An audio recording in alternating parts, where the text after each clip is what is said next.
بسم اللہ الرحمن الرحیم۔ سورہ یوسف۔ اس سورہ مبارکہ میں 111 آیات اور 12 رکوع ہے۔ یہ سورت مکی ہے۔ شان نزول سورہ یوسف۔ اس سورت پاک میں کیونکہ حضرت یوسف علیہ السلام کا ذکر خیر شرح و بسط سے کیا گیا ہے، اس لیے اس سورت کو آپ علیہ السلام ہی کے نام سے موسوم کیا گیا۔ صحیح قول کے مطابق یہ پوری سورت مکہ مکرمہ میں نازل ہوئی۔ اس سورت میں اللہ تعالی نے اپنے محبوب کریم صلی اللہ علیہ وآلہ وسلم کو یہ بتا کر تسلی دی کہ جس طرح برادران یوسف علیہ السلام کے منصوبے ناکام ہوئے اور سب کو چاروں ناچار حضرت یوسف علیہ السلام کی عظمت کو تسلیم کرنا پڑا، اسی طرح ایک دن وہ بھی آنے والا ہے جب قریش آپ صلی اللہ علیہ وآلہ وسلم کے سامنے سر تسلیم خم کر دیں گے اور آپ صلی اللہ علیہ وآلہ وسلم کے دامن رحمت سے وابستہ ہونے میں ہی اپنی نجات کا یقین کریں گے۔ مضمون سورہ یوسف۔ حضرت یوسف علیہ السلام کا قصہ احسن القصص کے لقب سے نوازا گیا۔ حضرت اسحاق علیہ السلام کے فرزند حضرت یعقوب علیہ السلام کا خانوادہ کنعان میں فروکش تھا۔ آپ علیہ السلام کی آل و اولاد کثیر تعداد میں تھی جو ساری خوبرو اور تنومند تھی۔ اللہ نے حضرت یوسف علیہ السلام کو ایسا حسن و جمال اور رعنائی اور حسین و جمیل پیکر عطا کیا تھا کہ اس سے پیشتر چشم فلک نے اتنا حسین و خوبصورت دیکھا ہی نہ تھا۔ حضرت یعقوب علیہ السلام آپ علیہ السلام سے بہت محبت کرتے تھے، جس کی وجہ سے دوسرے بھائیوں کے دل میں حسد کی چنگاریاں سلگنے لگیں۔ 10 یا 12 سال کی عمر میں حضرت یوسف علیہ السلام نے ایک خواب دیکھا۔ آپ علیہ السلام دیکھتے ہیں کہ 11 ستارے، سورج اور چاند انہیں سجدہ کر رہے ہیں۔ صبح اس کا ذکر اپنے برگزیدہ والد سے کیا۔ حضرت یعقوب علیہ السلام نے اس خواب کی روشنی میں اپنے فرزند کے درخشاں اور تابندہ مستقبل کا مشاہدہ کر لیا، مگر اس خواب کا ذکر بھائیوں سے کرنے کو منع کر دیا۔ پھر اس کے بعد اس راہ کا پہلا مرحلہ شروع ہوتا ہے جو کہ صبر آزما اور حوصلہ شکن ہے۔ آپ علیہ السلام کے بھائیوں نے آپ علیہ السلام کو کنویں میں دھکیل دیا اور اپنے تئیں آپ علیہ السلام کو مارنے کی سازش کی۔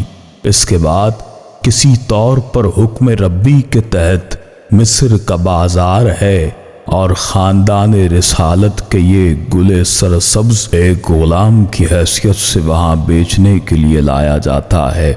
خریدار بولیاں لگاتے ہیں۔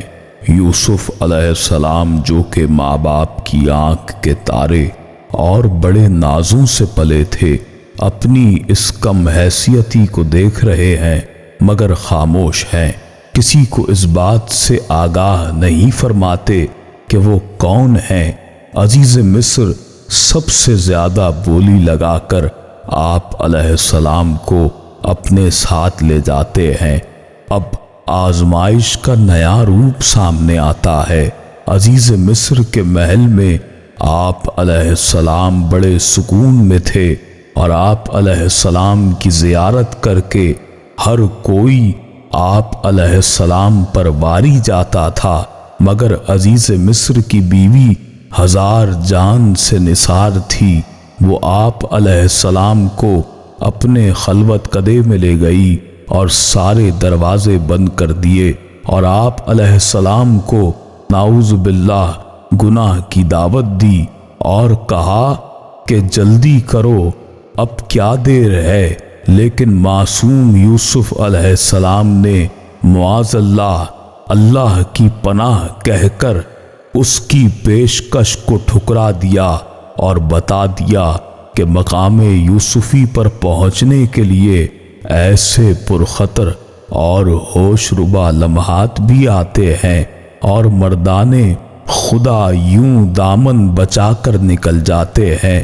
حکم ربی کے پھر جیل کی کوٹھریوں کی آزمائش 9 یا 10 سال اسی اسیری میں گزر جاتے ہیں، مگر نہ دل میں شکوہ اور نہ زباں پر شکایت۔ دل اپنے رب کی محبت سے سرشار اور زبان اس کی توحید کے کبریائی کے گیت گا رہی ہے اور کئی بھٹکے ہوئوں کو راہ ہدایت دکھا رہی ہے، یہاں تک کہ بادشاہ مصر کا ایک بھیانہ خواب اسے بے چین کر دیتا ہے۔ اللہ کی سبیل کے بات آپ علیہ السلام تک پہنچتی ہے اور آپ علیہ السلام نے خواب کی تعبیر بتا دی اور اس کے ساتھ اس تعبیر کی وجہ سے آنے والے سے نبرد آزما ہونے کی تدبیر بھی بیان فرما دی۔ بادشاہ آپ علیہ السلام کی عظمت کا معترف ہو کر از خود آپ علیہ السلام کو رہا کرنے کا حکم صادر کرتا ہے تو حضرت یوسف علیہ السلام فرماتے ہیں کہ رہائی سے پہلے مجھ پر لگے الزام کی تحقیق کیجیے۔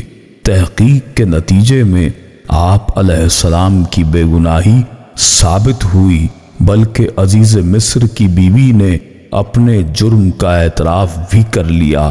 یوں یوسف علیہ السلام صبر و شجاعت کی منازل طے کرتے ہوئے اپنی شان کے مطابق قید خانے سے باہر تشریف لائے۔ بادشاہ نے آپ علیہ السلام کو مکمل اختیارات کے ساتھ خزانے کے فرائض سونپ دیے۔ جب قحط پڑا تو آپ علیہ السلام نے اپنے غذائی ذخیروں کے منہ کھول دیے۔ صرف اہل مصر ہی آپ کی تدبیر سے قحط کی ہلاکت خیزیوں سے محفوظ نہیں رہے، بلکہ گرد و نواح کے ضرورت مند بھی جب حاضر ہوتے تھے تو انہیں محروم واپس نہیں لوٹایا جاتا۔ آپ علیہ السلام کے جود و سخا کا قصہ کنعان تک جا پہنچا اور آپ علیہ السلام کے بھائی بھی خوراک کے لیے حاضر ہوئے۔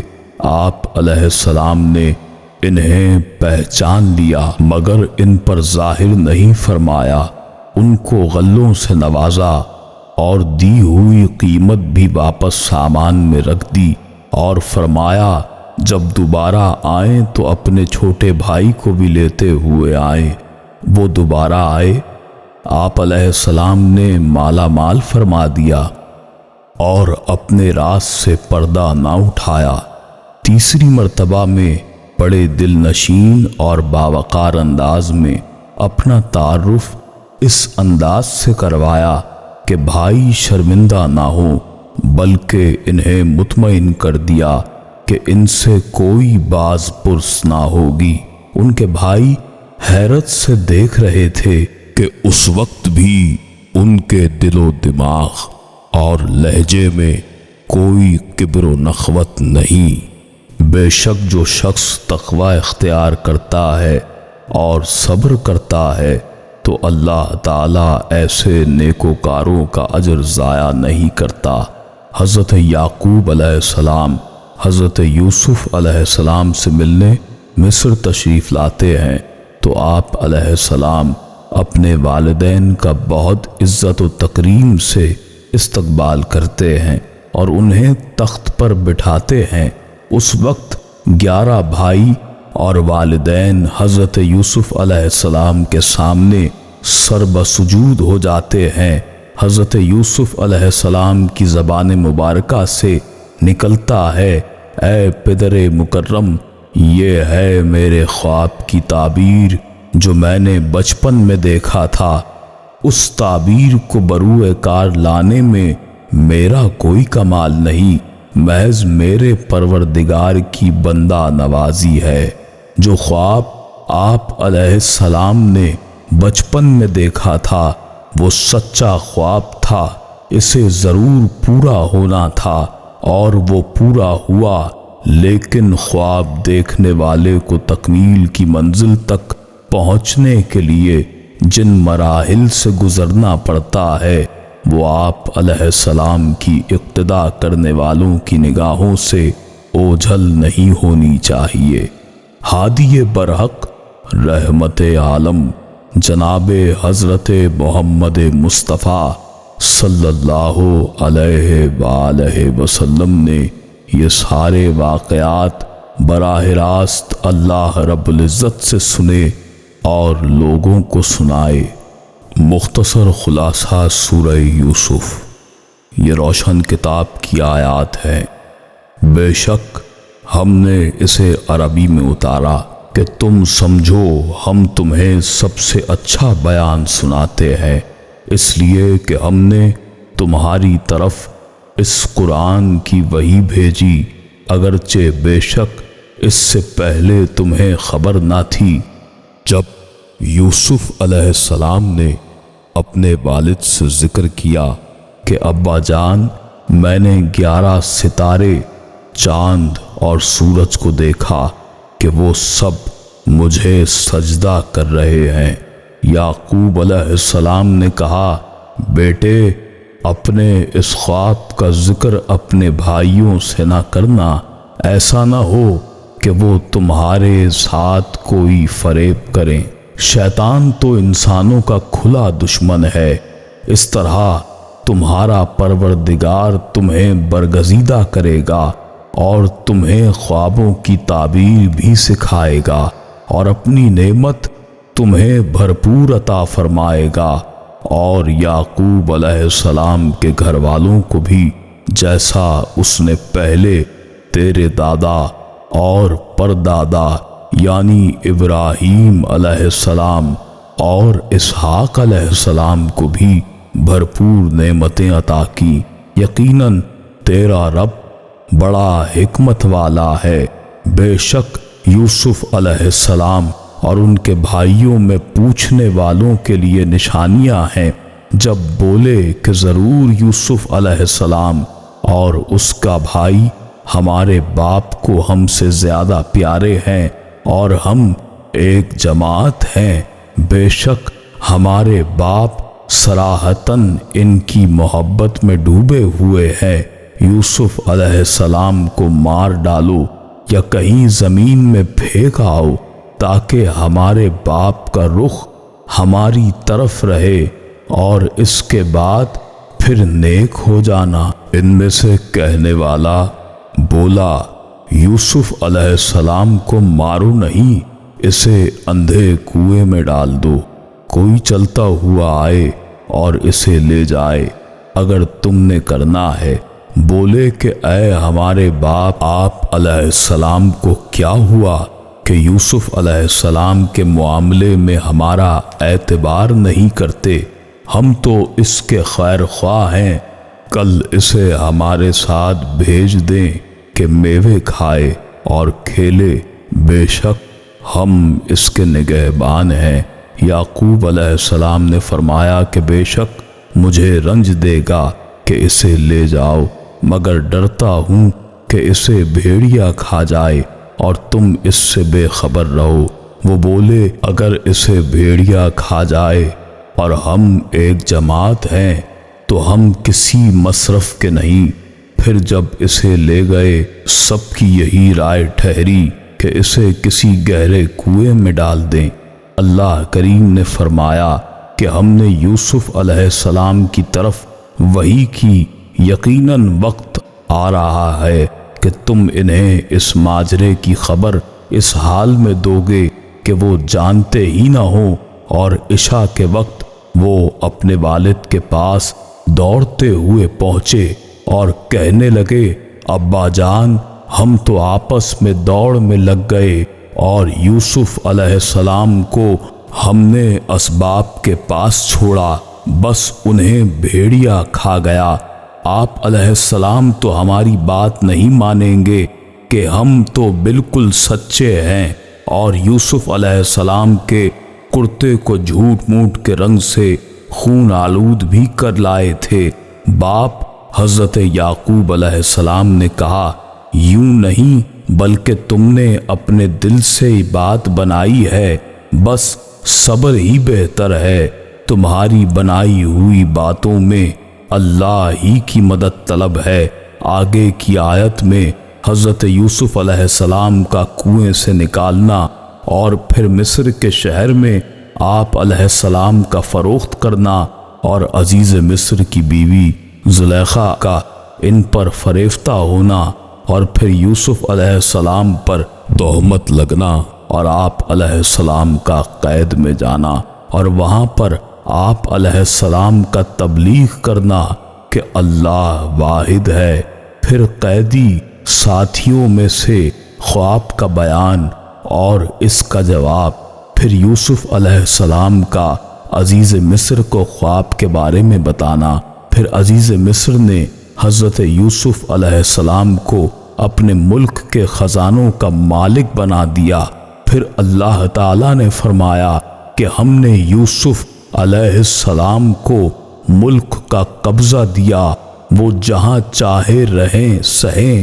ہم جسے چاہیں اپنی رحمت پہنچا دیتے ہیں، ہم نیکوکاروں کا ثواب ضائع نہیں کرتے۔ آگے کی آیات میں اللہ تعالیٰ نے حضرت یوسف علیہ السلام کے بھائیوں کا ملنا اور پھر ان کے مال میں یوسف علیہ السلام نے اپنا پیالہ رکھ دیا اور اس کے ذریعے اپنے بھائی کو واپس اپنی ضمانت میں رکھا اور باقی بھائیوں سے کہا کہ اپنے والد کو لے کر آؤ، پھر میں اس کی سزا کے بارے میں بتاؤں گا۔ پھر انہوں نے آ کر اپنے والد یعقوب علیہ السلام کو خبر دی کہ عزیز مصر نے ہمارے بھائی کو رکھ لیا ہے۔ اگلی آیات میں یوسف علیہ السلام نے اپنے بھائیوں کو آگاہی دی کہ میں یوسف علیہ السلام تمہارا بھائی جس کو تم نے کنویں میں پھینکا تھا۔ تو بھائیوں نے کہا کہ اللہ کی قسم، اللہ تعالیٰ نے تجھے ہم پر برتری دی ہے اور یہ سچ ہے کہ ہم قصوروار تھے۔ یوسف علیہ السلام نے جواب دیا، تم پر کوئی ملامت نہیں ہے، اللہ تعالیٰ تمہیں بخشے، وہ سب مہربانوں سے بڑا مہربان ہے۔ پھر فرمایا، میرا کرتا لے جاؤ اور میرے والد کے چہرے پر ڈالنا اور پھر سب کو لے کر میرے پاس آ جاؤ۔ جب حضرت یعقوب علیہ السلام کے چہرے پر کرتا آیا تو وہ بینا ہو گئے اور یوسف علیہ السلام سے ملنے کے لیے بے قرار ہو گئے۔ ان سے سارے بھائیوں نے کہا، ابا جی ہمارے لیے گناہوں کی بخشش طلب کیجئے، بے شک ہم قصوروار ہیں۔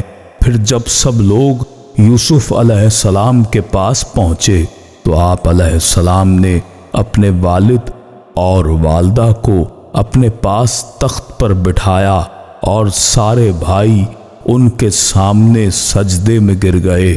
تب یوسف علیہ السلام نے کہا، ابا جی یہ میرے پہلے خواب کی تعبیر ہے، میرے رب نے اسے سچ کر دکھایا، اس نے میرے ساتھ بڑا احسان کیا جبکہ مجھے جیل سے نکالا، آپ علیہ السلام کو صحرا سے لایا۔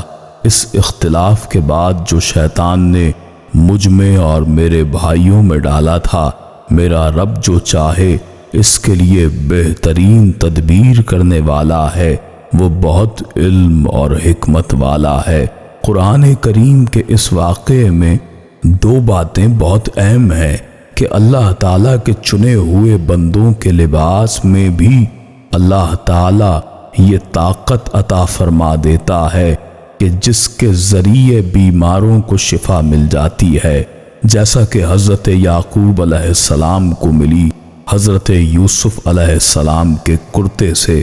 اور دوسری بات یہ ہے کہ جو اس دور کے مذاہب میں روا تھی، یعنی انسان کو سجدہ کرنا، یعنی اپنے سے بڑے کو سجدہ کرنا، یہ سجدہ تعظیمی کہلاتا تھا اور عبادت کی نیت سے سجدہ کفر تھا۔ اب دین رسول اللہ صلی اللہ علیہ وآلہ وسلم میں سجدہ تعظیمی بھی قطعاً حرام ہے، منع ہے۔